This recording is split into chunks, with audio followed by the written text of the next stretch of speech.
Bonjour à tous, bienvenue dans Endzone, le podcast football américain de l'équipe. Suite de notre périple jusqu'au Super Bowl 55 pour comprendre un peu plus la NFL. Et pour le deuxième de nos 6 épisodes, une plongée en NFC, la conférence nationale. 3 des 4 équipes qualifiées pour les demi-finales sont dirigées par des quarterbacks, disons, un peu vieillissants. Tom Brady, Drew Brees et Aaron Rodgers règnent toujours sur la ligue.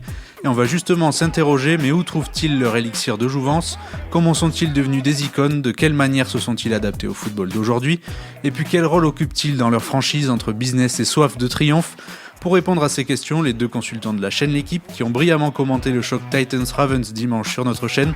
D'abord Anthony Mahongou, receveur professionnel passé entre autres par les Philadelphia Eagles. Bonjour Anthony. Bonjour Antoine, bonjour Peter. Et puis straight out à Kansas City et Paris, Peter Anderson. Bonjour Peter. Salut Antoine, salut Anto. Épisode 2, les inusables, faites vos valises, direction les États-Unis.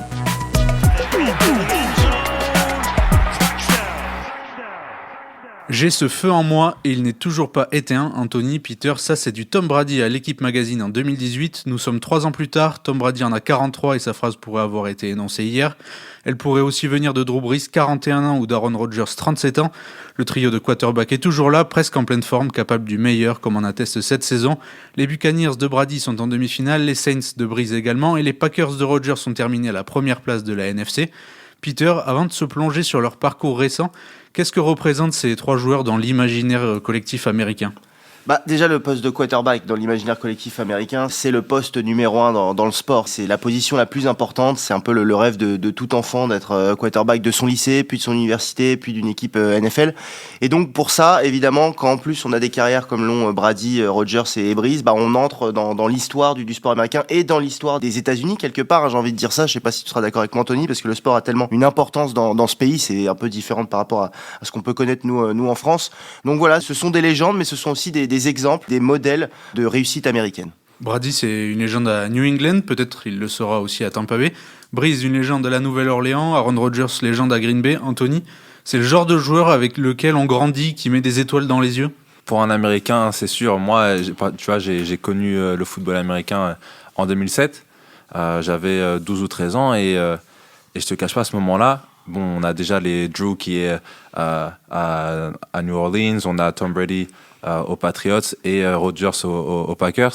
Ma première connaissance de ça, ce sont les GOAT, tu vois, vraiment les patrons, les indétrônables.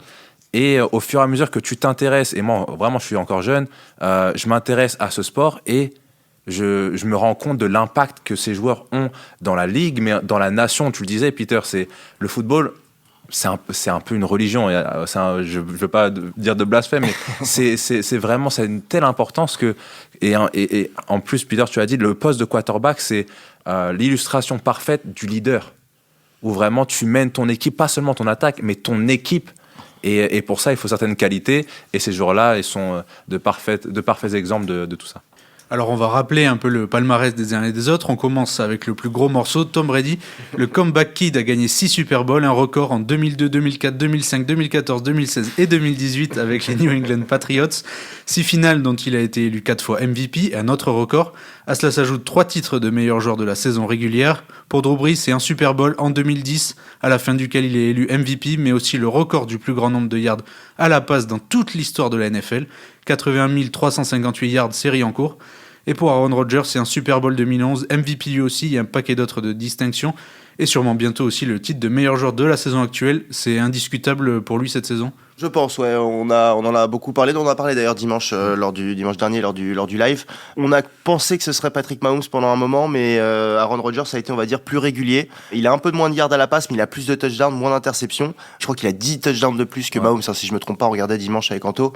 Donc ouais, à mon avis, là, il y a plus trop d'interrogations. Rodgers va remporter son 3e titre de MVP. En effet. En fait, généralement, on se dit tout le temps, il faut regarder aussi le nombre de victoires des équipes, etc. Mais vraiment, le but du MVP, c'est pas seulement de dire qui est le meilleur joueur. Parce que sinon, par exemple, en NBA, le meilleur joueur, c'est LeBron. Et dans ce cas, on pourrait se dire tous les ans, et c'est le MVP. Ça marche pas comme ça.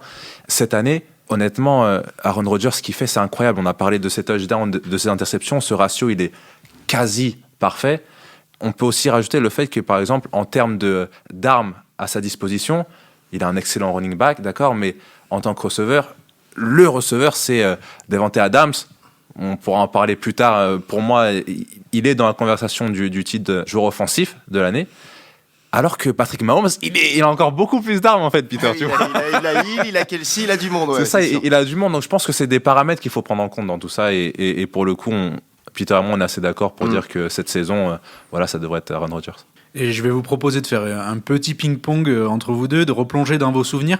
Tour à tour, dites-moi un moment marquant avec ces joueurs qui vous revient. On va reprendre le même ordre. On commence avec Tom Brady.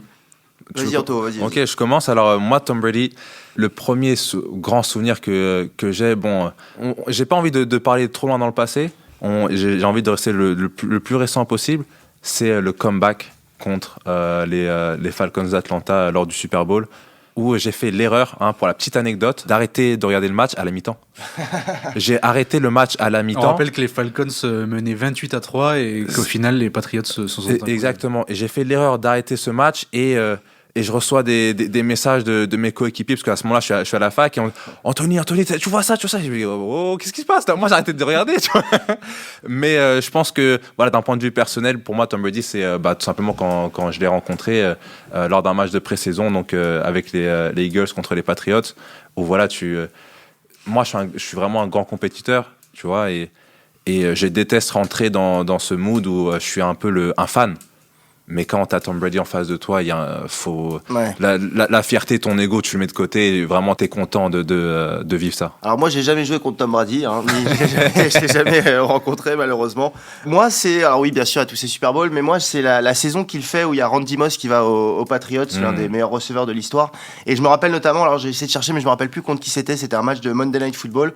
Et il y a Brady qui lance une longue passe sur la droite pour Randy Moss. Ils battent le record de connexion entre un quarterback et un receveur cette saison-là. Et voilà, j'ai une vraie affection pour cette saison, parce que Tom Brady, toute sa carrière, il n'a pas eu de receveur du niveau de Randy Moss autour de lui. Cette année-là, il a enfin eu Randy Moss, et on a vu ce que ça a donné avec Belichick aux manettes. Et déjà qu'il a une carrière de fou, mais si en plus il avait eu des receveurs comme ça un peu plus, on peut dire qu'il aurait eu peut-être encore 2 ou 3 Super Bowls de plus. Donc voilà, moi j'ai toujours une affection pour cette saison avec Randy Moss de Tom Brady. Et on va passer à Drew Brees. Tu disais que tu avais rencontré Tom Brady. Il a rencontré tout le monde. Drew Brees, je crois qu'il vient de la même université que toi. C'est ça, il a fait ses études à Purdue University dans l'Indiana, là où de même j'ai fait mes classes. Et oui, évidemment, là pour le coup, je l'ai rencontré plusieurs fois parce que il prend vraiment le temps d'avoir un impact sur la fac. De transmettre. Ouais, c'est ça, c'est typiquement américain. Putain, on a longuement discuté de cet aspect-là. Et je me souviens, par exemple, il a donné un speech de motivation lors de ma dernière année. Notre premier match de la saison contre Louisville, l'idée par Lamar Jackson. Ouais. Et j'en ai encore des frissons. Et c'est vraiment des moments que je peux pas oublier. Vraiment. Peter, toi, t'as un souvenir en particulier? Pourquoi pas le Super Bowl qui était arrivé? Voilà, je pense que je vais tout simplement. En plus, c'est donc au-delà de la victoire au Super Bowl, il y avait eu Katrina quelques années avant, donc c'était vraiment très important. Et Drew Brees, à l'image d'autres joueurs des Saints, a un peu relevé la ville, on peut dire ça comme ça, parce que la ville était vraiment en grande difficulté après Katrina. Les aides ont mis un peu de temps à arriver. Enfin voilà, après, on va pas rentrer dans le côté politique, mais ils ont pas vraiment été aidés, la Nouvelle-Orléans, et donc ils se sont accrochés au sport, comme on fait souvent aux États-Unis quand ça va pas, on s'accroche au sport. Le sport a répondu présent pour eux en allant chercher ce Super Bowl face aux Colts. Et Drew Brees, c'est une légende ultime, éternelle à la Nouvelle-Orléans jusqu'à la fin de ses jours. Et pour Aaron Rodgers, on en parlait avant, c'est peut-être un peu moins fort, il y a peut-être moins de moments marquants. Peter, toi, tu nous parlais de ces passes incroyables. Voilà, moi c'est toute une multitude de passes. La plus récente, c'était dans un match il y a 3 semaines face à Tennessee, une passe pour Davante Adams, plein axe, juste au-dessus, parfaitement placée, précise, qui passe juste au-dessus de la main du défenseur. Il a toujours cette capacité à envoyer le ballon juste au-dessus du défenseur, dans le panier, comme j'aime dire, du receveur. C'est vraiment le côté, la technique d'Aaron Rodgers que j'aime. Oui, c'est un grand leader, c'est pas forcément le joueur le plus expressif ni le plus sympathique, il est pas du tout le temps à sourire comme Brady ou comme Brees, même si Brady est souvent un peu sérieux aussi, mais voilà, moi c'est vraiment le côté passeur incroyable et pour le talent d'Aaron Rodgers. Oui, puis récemment on le voit sourire dans les pubs qu'on aperçoit, c'est vrai. Matchs, on l'aperçoit sourire. Il est un peu moins fun, quoi, on va dire. Voilà, et moi j'en rigole, mais c'est vrai que parmi ces 3 quarterbacks, je vais pas dire que c'est celui que j'aime le moins, mais je me sens moins proche de lui. Alors que pourtant, je respecte énormément son jeu. Ça, c'est vraiment, je peux pas manquer de respect aux joueurs. Mais du coup, non, je reste vraiment, encore une fois, le plus récent possible. Et voilà, cette saison avec Davante Adams, qui est vraiment un de mes receveurs préférés, t'en parlais, c'est pas sa précision. Il y a toujours une passe de fou par match. C'est tout ce qu'un receveur demande. Après, évidemment, j'ai quand même mes souvenirs avec sa connexion avec Greg Jennings, bien sûr, le fameux numéro 85, le receveur. Ça, c'est des bons souvenirs. Et vous avez parlé de grands exploits notamment, et ce sont des joueurs qui sont aussi rentrés dans l'histoire de leur franchise par leur fidélité. Drew Brees, drafté par les Chargers en 2001, est aux Saints depuis 2006. Brady a passé près de 20 ans aux Patriots, et lui, Rodgers, c'est encore mieux. Il n'a connu que les Packers depuis 2005. Ça fait partie aussi de leur histoire, cette fidélité et cette continuité avec les franchises. C'est important, je pense. Et puis Rodgers, lui, pour juste parler de lui, il a pris la suite de Brett Favre, une autre légende incroyable du côté de Green Bay et même de la NFL, l'ancien modèle des quarterbacks. Et puis, Brady a changé, mais Brady, ça restera toujours le quarterback des Patriots.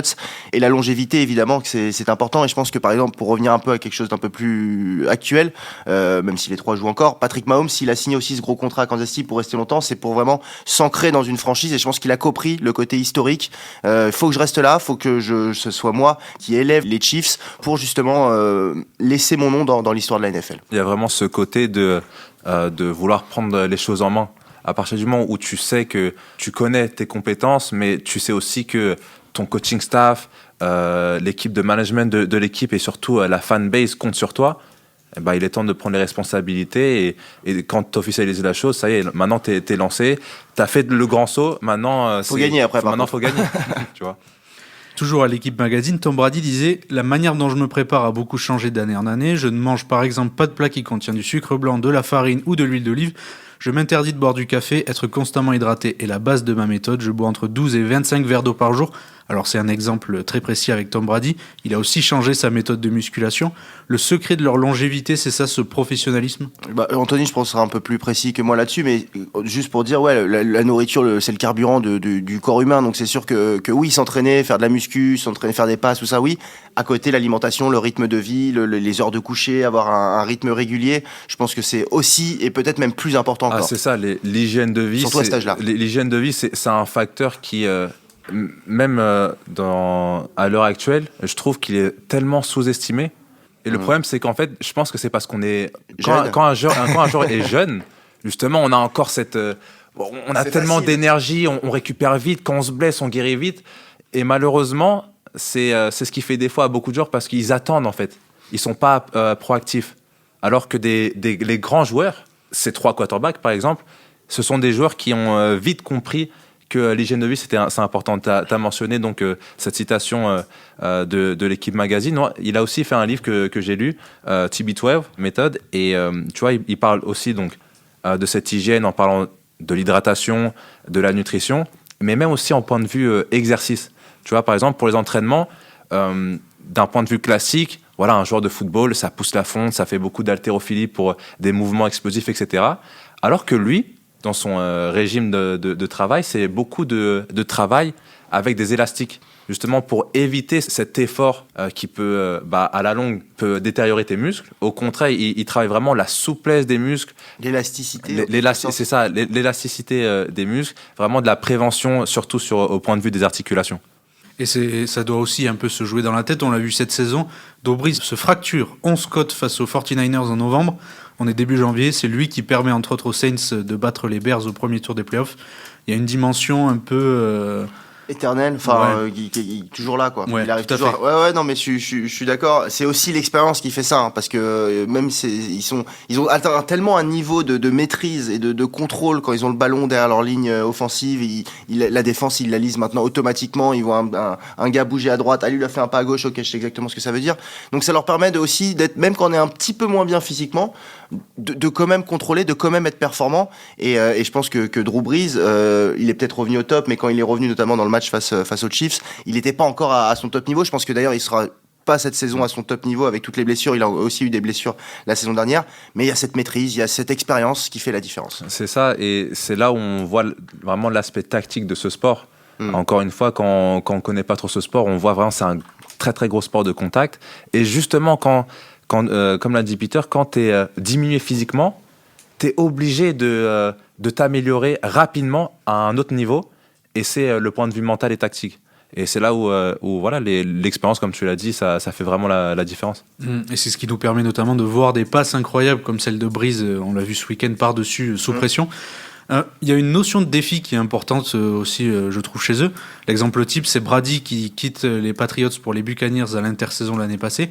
Alors la vie en Floride, c'est évidemment très très cool, mais c'est quand même une grosse prise de risque pour la fin de sa carrière. Ça peut changer son image. C'est pas évident de changer de franchise à ce moment-là de sa carrière. Non, alors pour l'instant il est gagnant parce que les Patriots ça se passe pas très bien pour Belichick et Cam Newton, et lui bon il est en playoff, il a gagné son premier match face à Washington, mais je pense qu'il y a aussi, alors ce qui se dit c'est à prendre avec des pincettes, mais c'est que il y avait quand même une petite lutte interne à Boston, à New England entre Brady et Belichick. Parce que les deux étaient encensés, mais on savait jamais. Mais qui au fait, c'est vraiment grâce à qui ces titres, quoi. C'est exactement ce que j'allais dire. Peter, est-ce que c'est Belichick, est-ce que c'est le quarterback? Et là, il avait envie de prouver. Je pense que voilà, tu parlais de jamais satisfait. Il veut prouver, et c'est pour ça qu'il est à la Tampa. C'est exactement ça, Peter. En fait, on parle énormément de cette connexion incroyable du meilleur joueur et du meilleur coach. Mais il y a de la jalousie. Mais en fait, on veut savoir quand même exactement qui tire les ficelles derrière tout ça. Et justement, comme tu l'as dit, Antoine, c'est je trouve un très très grand pari. Vraiment, c'est très risqué de sa part.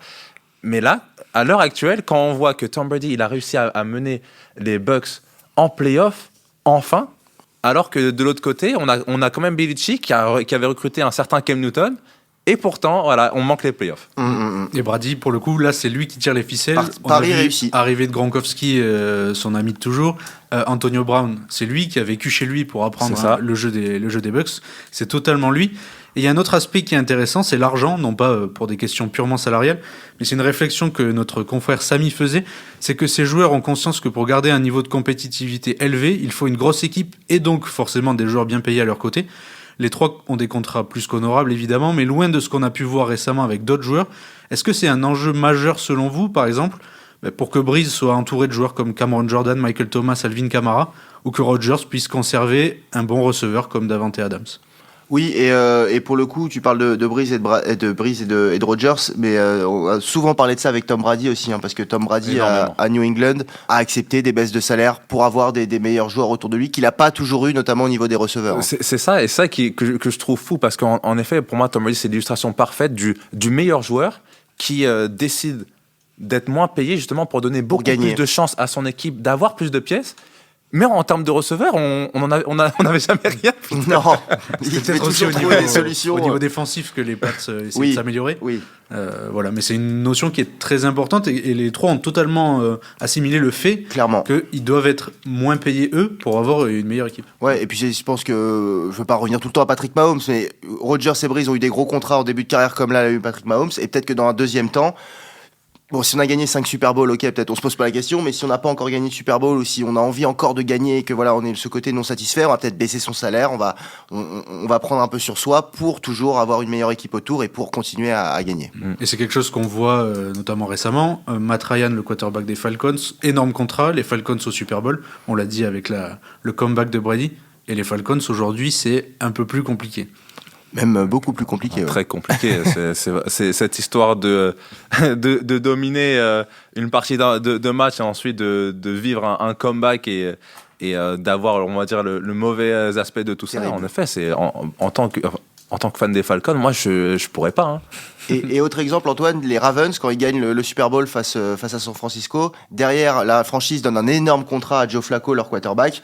Ils ont 2-3 ans où Flacco descend de niveau. L'équipe est plus performante parce qu'il y a ce gros contrat et la masse salariale, ils peuvent pas forcément construire autour de lui. Et il a fallu attendre que Flacco s'en aille, qu'on donne les clés à Lamar Jackson et les Ravens soient à nouveau performants. Donc voilà, c'est un bon exemple. Mais surtout, tu vois, c'est un aspect, en effet, cet aspect de gagner moins pour donner plus de chance à son équipe. C'est des choses qu'on retrouve, par exemple, à Kansas City, par exemple, Sammy Watkins, oui, exact. Qui sans broncher, il a dit je préfère avoir moins pour être sûr qu'on paye les autres joueurs clés et qu'au moins on soit sûr de retourner au Super Bowl. Mais ça, c'est parce qu'il adore vivre à Kansas City. Et un autre enjeu, et là ça dépasse complètement les trois légendes, c'est comment les remplacer. Alors si pour Rodgers on a encore un petit peu de temps, c'est peut-être la dernière saison de Drew Brees à New Orleans, et on voit que Cam Newton aux Patriots, on en a parlé, qui était arrivé des Carolina Panthers pour remplacer Brady, c'est loin d'être une immense réussite. Pour les remplacer, là, pour le coup, ça va être compliqué. En effet, j'aime beaucoup Cam Newton. J'aime beaucoup son parcours. Il est parti en JUCO comme moi, et ensuite Auburn. Il a gagné un titre universitaire, etc. Et c'est vrai que je voulais vraiment que cette année soit un peu une année de rédemption pour lui. Et malheureusement, l'avenir est vraiment flou du côté des Patriots. Drew Brees aux Saints. On a discuté un peu avant de commencer. C'est sans doute sa dernière année. Ouais. Donc oui, c'est pour ça qu'au début de la saison, je me suis dit, bon allez, pour les Saints, il faut qu'ils arrivent au Super Bowl. Ouais. Mais pour le remplacer, voilà, moi personnellement, j'aime beaucoup Jameis Winston. Pareil. Qui est le remplaçant du coup. Qui est le remplaçant. Maintenant, est-ce qu'on va tenter de faire en sorte de mettre tout le poids d'une franchise sur ses épaules, alors que c'était le cas pour lui à Tampa? Ouais. Comment dire, il marquait beaucoup de touchdowns, mais on va dire qu'il y avait aussi beaucoup d'interceptions, donc c'est pas ce qui est des plus efficaces. Par contre, pour Aaron Rodgers aux Packers, Peter, je sais pas comment le remplacer. On a Jordan Love là-bas, mais ouais, je sais pas comment. T'as raison de parler de Jordan Love, parce qu'ils ont drafté Jordan Love qui est censé être son remplaçant au début de saison, et on voit la saison que fait Aaron Rodgers, piqué au vif. Cam Newton, malheureusement, je pense que c'est pas sûr qu'on le revoie en tant que titulaire, et peut-être même pas en tant que backup en NFL. Je suis comme toi, j'adore Cam Newton Anto, mais malheureusement là, je pense qu'on est un peu sur la fin. Et chez les Saints, ce qui se dit, c'est quoi? Ça sera Jameis Winston qui va prendre la relève la saison prochaine, avec Taysom Hill à côté pour aider un petit peu, parce que Breeze, ouais, a priori, lui, on le reverra pas la saison prochaine. Brady devrait être encore là, hein, même s'il y a un titre, je suis sûr qu'il sera encore là. Hein, il a dit, hein, clairement. Voilà, 45 ans, lui, 45 ans. Ouais. Et Rodgers a encore, mine de rien, pas mal d'années devant lui. Hein. Et ça pose quelques problématiques. Déjà, le fait que ces joueurs soient tout le temps bons. On n'a pas des choix de draft privilégiés. Et par exemple, on a vu que Teddy Bridgewater, qui était le quarterback numéro 2 chez les Saints, a préféré aller prendre un poste de numéro 1 à Carolina plutôt que d'attendre une saison supplémentaire derrière Drew Brees. Ouais, et il a eu raison, je pense, parce qu'à Carolina, ça se passe pas trop mal. Il y a un nouveau régime en plus, donc c'est bien pour Bridgewater. Mais ouais, c'est dur d'être backup de ces gars-là, parce qu'on joue peu, sauf blessure, et on sait pas quand on va jouer, parce qu'ils lâchent rien, quoi. Ils sont toujours là. C'est ça, et il y a toujours un bon côté et un mauvais côté. Le bon côté, c'est que quand tu es le backup d'un grand quarterback comme Jordan Love, le backup d'Aaron Rodgers, ou alors, comme tu as dit, Teddy Bridgewater, qui était le remplaçant de Drew Brees, tu apprends beaucoup. C'est des vrais mentors. Mais il y a aussi ce côté compétiteur où tu dis, les années, elles filent en fait. Tu vois, je prends de l'âge. Qui dit prendre de l'âge, c'est-à-dire que mon corps aussi va réagir différemment. Et il y a surtout, chaque année, un nouveau vivier qui arrive. Donc, c'est des choix qui peuvent être compliqués, mais je pense que Teddy, il a fait le bon choix. Hein, bah oui, et puis il avait parti prendre son contrat aussi avec Carolina. Il avait remplacé Brees un peu la saison dernière, et puis ça le permet de rebondir et d'être maintenant un titulaire. Tout à fait. Et en parlant de la saison actuelle, donc on va remettre un peu dans le contexte. Aaron Rodgers, potentiel MVP, sûrement MVP même. Drew Brees dans l'une des équipes les plus complètes de la ligue. Tom Brady qui qualifie Tampa en play-off pour la première fois depuis 2007 et qui signe une première victoire depuis 2002. C'est difficile de faire mieux pour tous ces bonhommes-là. Je pense que oui, Rodgers, c'est clairement difficile de faire mieux que ce qu'il fait cette saison hein, avec les Packers. Pour Brady et pour les Bucks, on va lui dire que c'est sa première saison, donc on va excuser un peu les petites irrégularités, les matchs un peu ratés, notamment les deux défaites hein, face aux Saints. À noter quand même que les Bucks, on a fait ce match, je crois, face aux Packers sur le site L'équipe cette saison, si je me trompe pas, ou peut-être je me trompe, mais en tout cas, ce match-là, les Bucks ont largement battu Aaron Rodgers et les Packers. Donc voilà, c'est trois quarterbacks qui performent encore cette saison. Pas grand-chose à dire de plus, si ce n'est qu'ils sont vraiment inarrêtables et éternel. Et on aura d'ailleurs un duel Tom Brady-Drew Brees ce week-end. Qu'on n'a jamais eu en play-off. Tout à fait, vous l'aurez compris, du coup, Buccaneers contre les Saints. Tu le disais, il y a eu 2 matchs cette saison. Les Saints avaient gagné à la maison 34-23. Match retour carton plein encore pour les Saints, cette fois à Tampa, 38-3. Messieurs, question très simple, force et faiblesse des deux équipes avec ce quarterback, mais aussi au-delà, je pense notamment à la défense des Saints ou même Alvin Kamara. Eh bien, de mon côté, je pense qu'en effet, les Saints, c'est l'équipe la plus complète. Vraiment, on a des bonnes stars, vraiment, et une bonne alchimie des deux côtés du ballon. Maintenant, on a eu l'occasion d'avoir les Bucks avec Peter un dimanche, et on avait adoré leur défense. Enfin, leur défense, elle faisait vraiment des choses incroyables. Et en effet, on a beaucoup parlé de le manque de régularité de Tom Brady et de cette offense, mais Là, ces derniers temps, ils sont lancés. Ils ont gagné en momentum. On a Antonio Brown qui prend beaucoup plus que ses marques, qui a des vrais impacts. Toujours un excellent duo en plus, Godwin et Mike Evans.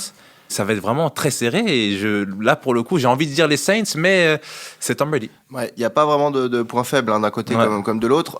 Bon, je vais être un peu, tout le monde va peut-être pas être d'accord avec moi, mais je pense que le point faible des Saints aujourd'hui, c'est Drew Brees justement, parce qu'il est un peu sur la fin. Et quand on regarde le match face à Chicago qu'ils ont maîtrisé, les passes, elles sont précises, mais elles arrivent pas aussi vite qu'avant. Hein. Et cette petite demi-seconde de retard, ça peut entraîner une interception, ça peut entraîner une passe incomplète, ça peut tout changer. Et je pense, alors le point faible, c'est un grand mot, hein, évidemment, Drew Brees, ça reste Drew Brees.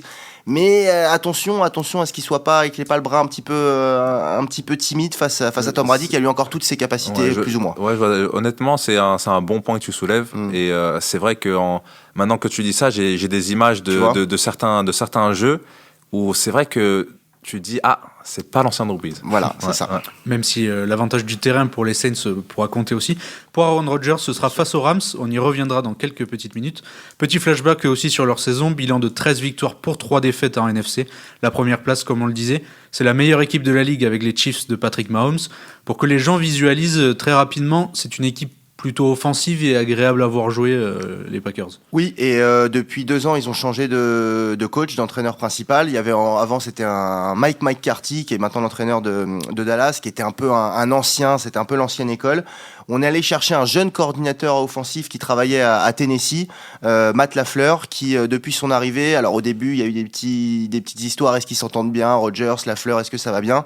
Oui, je pense, parce que l'année dernière ils sont allés en finale de conférence, cette année c'est la meilleure équipe de la NFC, et je pense que Rodgers il avait aussi besoin de ça, d'un vent de fraîcheur et d'un peu plus de modernité dans l'attaque, et l'attaque c'est l'une des, si ce n'est la meilleure attaque de la ligue avec les Chiefs, clairement. Ouais, clairement, et puis en fait ce qui est intéressant c'est qu'ils ont vraiment encore une fois cet aspect de joueurs stars partout. On a un excellent quarterback, un des meilleurs receveurs, et on a Aaron Jones qui est, il me semble, un running back Pro Bowl cette année. Oui. Donc Pro Bowl, pour ceux qui ne connaissent pas, c'est le All-Star Game. C'est le All-Star Game. Et c'est une défense que j'aime beaucoup. Vraiment, il y a 3 cornerbacks dans les squads défensifs des Packers contre qui j'ai joué ou avec qui j'ai joué. Et c'est vraiment des cornerbacks que j'aime énormément. Leur style de jeu, il est très intéressant, et ouais, je pense que ça va être intéressant. Maintenant, du côté des Rams, là pour le coup, je peux le dire tout de suite, hein, c'est Green Bay qui va gagner. Tu vois, ça c'est mon pronostic. J'aime énormément les Rams, mais offensivement, bien qu'ils aient 2 receveurs que j'adore étudier, Jared Goff, moi c'est pas trop mon quarterback, hein, en plus il a un problème au pouce, donc je suis un peu d'accord. Et il y aura du beau monde. On a parlé de Rodgers avec Aaron Donald, du coup le meilleur défenseur de la ligue, ou du très beau monde, un des meilleurs défenseurs. Un des meilleurs. Anthony, tu dis Packers, Peter? Je vais aussi aller du côté des Packers, même si Los Angeles et Goff a pas été mauvais face à Seattle, hein. Et puis il y a cette défense, et si Aaron Donald explose la ligne offensive adverse et pose des problèmes à Rodgers, on sait jamais. Bien sûr. Et c'est pour ça que moi j'avais donné Los Angeles vainqueur contre les Seahawks justement pour cette défense. Il le rappelle, voilà. Je suis obligé, parce qu'après on va se faire tailler un petit peu. Mais cette défense, je l'aime énormément. Jalen Ramsey, c'est mon cornerback préféré dans cette ligue. T'as mentionné Aaron Donald, et enfin, honnêtement, ils sont sur un momentum où ces derniers matchs, il y a toujours eu un jeu où la défense marque. Et ça, c'est un aspect qui est très, très, très important, justement, parce que cette attaque manque un peu d'électricité. Ils ont une défense qui est capable de scorer. Donc, c'est pour ça que ça va être vraiment un match intéressant malgré tout. Mais je pense que, avec le week-end où Green Bay a pu se reposer, etc., et il y a eu plus de temps pour se préparer, je pense que les stats sont en leur faveur. Ouais, je pense que si Green Bay met plus de 25-30 points, ils vont gagner. Il faut vraiment que les Rams les gardent autour des 20 points. Ouais.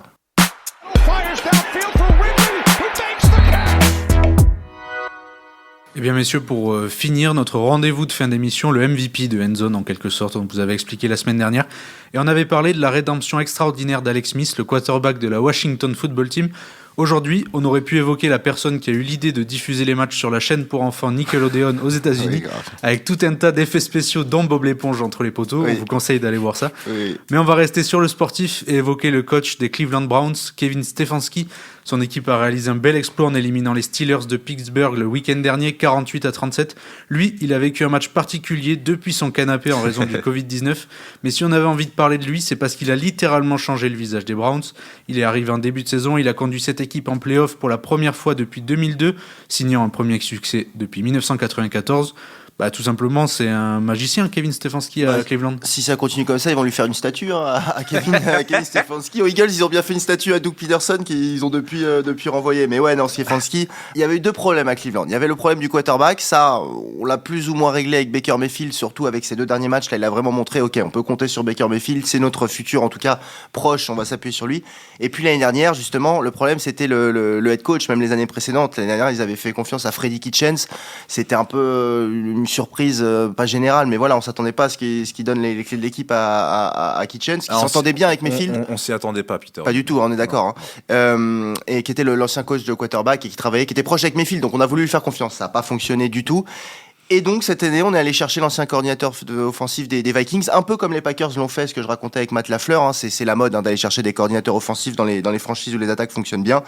Et il a complètement modifié l'équipe, l'état d'esprit, la façon de jouer, les ambitions de la franchise. Et aujourd'hui, les Browns paraissent être une équipe équilibrée et qui peut enfin avoir des résultats, même si ce sera peut-être un petit peu compliqué face aux Chiefs ce week-end.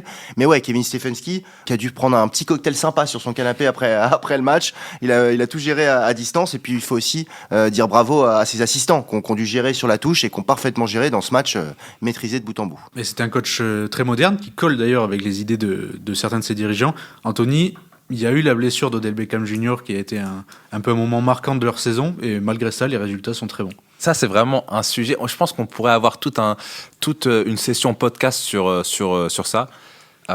Lorsque tu as un receveur star comme OBJ, où justement, en fait, il y a beaucoup de blabla autour de lui. C'est-à-dire qu'on le trouve un peu égoïste, vraiment égocentrique, etc. Et on se dit, ça, c'est un peu un parasite. Un parasite dans le sens. Trop d'attention sur lui. C'est ça, trop d'attention, alors que on aimerait qu'il y ait de l'attention suite à la production, alors que là, en fait, il y a d'abord de l'attention avant sa production. Encore une fois, c'est un de mes receveurs préférés aussi.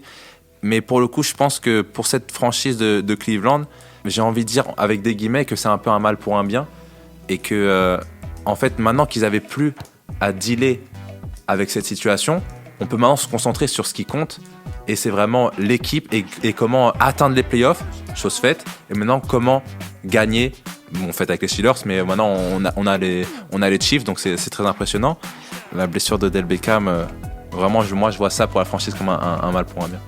Eh bien, messieurs, on va se laisser là-dessus. On a parlé tout à l'heure des Packers et des Rams. C'est le match que vous allez commenter samedi soir sur la chaîne L'équipe. Rendez-vous à 22h30. Quant à Endzone, retrouvez-nous sur l'équipe.fr et toutes les plateformes de diffusion. N'hésitez pas à commenter et à partager. Peter, Anthony, merci beaucoup. On se dit à la semaine prochaine. À la semaine prochaine, merci Antoine. Toujours un plaisir.